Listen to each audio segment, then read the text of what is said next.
আজকে আপনাদের সাথে আলু মটরের রেসিপি করে দেখাবো। এটা খেতে কিন্তু দুর্দান্ত লাগে। আপনারা চাইলে রুটি, পরোটা বা লুচির সাথেও খেতে পারেন। আর এটার সাথে আমি একটা স্পেশাল মশলা দিয়েছি, খেতে কিন্তু অসাধারণ লাগে।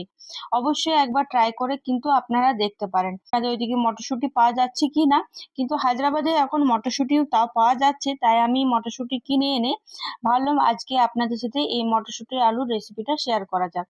তার জন্য আমি এখানে 4টে আলু নিয়ে নিয়েছি, চোখা ছাড়িয়ে জলের মধ্যে অ্যাড করে দিয়ে তারপর একদম ছোট ছোট করে কেটে নেব। খুব ছোট করে কাটবো না, তো খুব বড় করে কাটবো না, মিডিয়াম সাইজ করে আলুগুলো কেটে নেব। আর এদিকে একটা মশলা তৈরি করব, তার জন্য হলুদ গুঁড়ো 1 চামচ, কাশ্মীরি রেড চিলি পাউডার 1 চামচ, জিরে গুঁড়ো 1 চামচ, ধনে গুঁড়ো 1 চামচ আর 1 চামচের মতন বেসন অ্যাড করে জল দিয়ে ভালো করে মিশ্রণটা তৈরি করে নেব। বেসন দিলে দেখবেন থিকনেসটা খুব ভালো হয় আর খেতে কিন্তু দুর্দান্ত লাগে। গ্যাসের আঁচ অন করে তার মধ্যে একটা কড়াই চাপিয়ে দিলাম। আর এই রান্নাটা পুরোপুরি আমি সর্ষের তেলে করব। আপনারাও চেষ্টা করবেন এই রান্নাটা পুরোপুরি সর্ষের তেলে করার জন্য।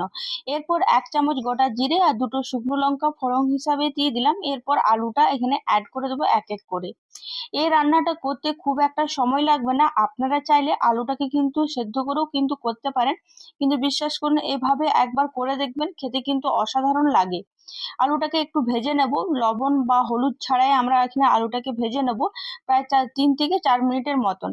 একটু যখন কালারটা চেঞ্জ হয়ে আসবে আলুর, তখন আমরা এই যে পেঁয়াজ কেটে রেখেছিলাম সেই পেঁয়াজটা এখানে অ্যাড করে দেবো। এখানে একটা আমি মিডিয়াম সাইজের পেঁয়াজ নিয়েছি, বেশ কুচিয়ে নিয়েছি, পেঁয়াজটাকে একদম ছোট ছোট করে কেটে নিয়েছি। এরপর পেঁয়াজটাকেও আমি লাল লাল করে ভেজে নেব। আপনারা চাইলে এটা আপনারা ভাতের সাথেও খেতে পারেন। আর এই আপনারাই বলুন আপনাদের ওইদিকে মটরশুঁটি পাওয়া যাচ্ছে কিনা, আমাকে অবশ্যই কমেন্টে জানাবেন। একটু নাড়াচাড়া করে নিলাম 2 মিনিটের মতন, তারপর ওপর থেকে একটু লবণ গুঁড়ো অ্যাড করে দিলাম, কারণ আমরা একটু লবণ দিইনি। এরপর লবণ অ্যাড করে আবার ভালো করে মিশিয়ে নেব আলু পেঁয়াজটা, যাতে আলু পেঁয়াজটা খুব ভালোভাবে সেদ্ধ হয়ে যায়, পেঁয়াজটা নরম হয়ে আসে। এখানে আমার আলুটা প্রায় 60 to 70% মতন আমাদেরকে ভেজে নিতে হবে। তারপর আমি এখানে মশলা অ্যাড করব। আর এই মশলাটাতে আমি টমেটো পেস্ট করে নিয়েছি, তার সাথে আদা আর কাঁচা লঙ্কা আর বেশ কিছুটা রসুন ভালো করে মিহি করে পেস্ট তৈরি করে নেওয়ার পর এই আলুর মধ্যে অ্যাড করে দেব। আলুটার মধ্যে অ্যাড করে দেওয়ার পর আবার 2-3 মিনিট থেকে 4 মিনিট ভালো করে নাড়াচাড়া করে নেওয়ার পর আমি যে মশলাটা তৈরি করে রেখেছিলাম একটা বাটির মধ্যে বেসন দিয়ে, সেটা এখানে অ্যাড করে আবার 2-3 সেকেন্ড ভালো করে নাড়াচাড়া করে এখানে ঢাকা দিয়ে রেখে দেবো। 7 থেকে 8 মিনিটের মতন ঢাকা দিয়ে রেখে দেবো, লো টু হাই মিডিয়াম করে, যাতে আলুটা খুব ভালোভাবে সেদ্ধ হয়ে যায়। আর আমাদের এটা সেদ্ধ হতে বেশিক্ষণ টাইম লাগবে না, কারণ এখানে আমরা আলুটাকে বেশ লাল লাল করে ভেজে নিয়েছিলাম। আলুটা ভাজবার সময় প্রায় একটু কিন্তু সেদ্ধ হয়ে এসেছিল। এরপর আমি ঢাকা খুলে নিলাম, দেখুন মশলার গা থেকে তেলটা ছেড়ে এসেছে। এরপর আমি এখানে মটরশুঁটি অ্যাড করে দিলাম। এই মটরশুঁটিটা আমি সেদ্ধ করে নিয়ে তারপর এখানে অ্যাড করেছি। আর মটরশুঁটি যদি আপনারা বাজার থেকে না পান, তো আজকাল অনলাইন বা মলে সহজেই কিন্তু এখন মটরশুঁটি পাওয়া যায়।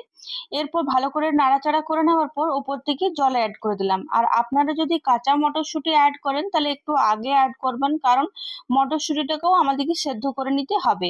জলটা কতটা আপনি রাখবেন সেভাবে আপনাকে জল অ্যাড করে নিতে হবে। আর 1-2 সেকেন্ড নাড়াচাড়া করে নেব, যাতে একটু ভালো করে ফুটে আসে। এখন এখানে আমার আলুটা খুব ভালোভাবে কিন্তু সেদ্ধ হয়ে গেছে, আর একটু ফুটে যাক। তারপর আমি এখানে ধনেপাতা কুচি অ্যাড করে দিলাম, আর তার সাথে সামান্য একটু গরম মশলা গুঁড়ো অ্যাড করে দিলাম। আপনারা চাইলে এখানে গরম মশলা একটা স্কিপও কিন্তু করতে পারেন। এরপর 1-2 সেকেন্ড ভালো করে নাড়াচাড়া করে নেব, আর তারপর পরিবেশন করার জন্য একদম রেডি। আপনারাই দেখে বলুন কত সুন্দর না হয়েছে। বেসন দিয়ে করবেন, অবশ্যই কিন্তু টেস্টটা একটা দুর্দান্ত টেস্ট আসবে। আশা করি আপনাদের এই ভিডিওটা খুব ভালো লেগেছে। এরপর পরিবেশন করার জন্য একদম রেডি। যদি ভালো লেগে থাকে তাহলে অবশ্যই একটা লাইক করে যাবেন, আর কমেন্টে জানাতে কিন্তু ভুলবেন না। বাড়িতে ট্রাই করে আমাকে কমেন্টে নিশ্চয়ই জানাবেন। আশা করি আপনারা সকলেই খুব ভালো আছেন। আবার একটা নতুন কোনো ভিডিওর সাথে দেখা হবে। এখনের জন্য বাই বাই।